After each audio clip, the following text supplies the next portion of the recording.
Welcome. Today we talk about The Luncheon on the Grass, by Édouard Manet.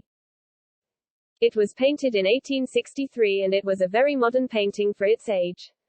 In fact, it rejects the traditional tastes of the Academy of Fine Arts, which was an organization responsible for France's annual art salons.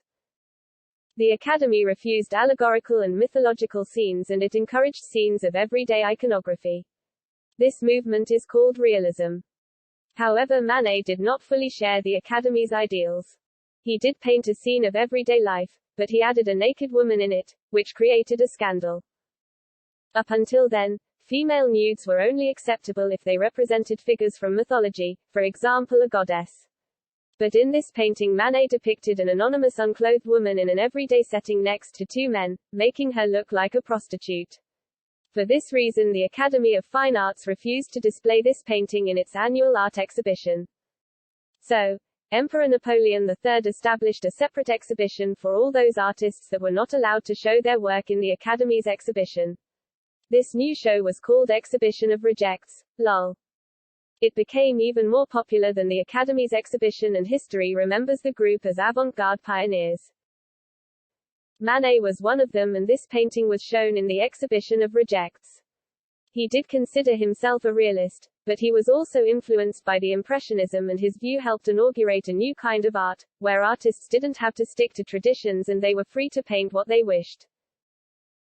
In the painting we can see two men and a naked woman sitting on the grass. There is also another woman in the background.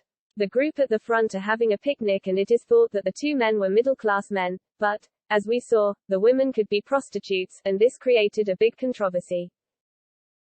Manet probably did it on purpose to provoke and challenge the ideas at the time. It is thought that he actually wanted to pay tribute to Europe's artistic heritage. While Manet did not embrace the classical subjects popular with his predecessors, he did take inspiration from them. The composition of The Luncheon on the Grass looks very similar to a Renaissance painting called The Pastoral Concert, by Titian. Manet also imitated another work called The Judgment of Paris. In particular, he was inspired by the poses of three figures in the lower right-hand corner of the piece. A lot of experts agree that this painting can be considered as the departure point for modern art. It was the bridge between realism and modernism and Manet is considered as both the father of Impressionism and a pioneer of modernism. Up through the previous generation of artists, painters had worked almost exclusively on commissions from the church, state, or wealthy patrons. Manet serves as evidence that artists were becoming increasingly autonomous, establishing their own unique visions by self-determining what to capture. So, what do you think about this painting? Did Manet really create a new way of making art? Leave a comment.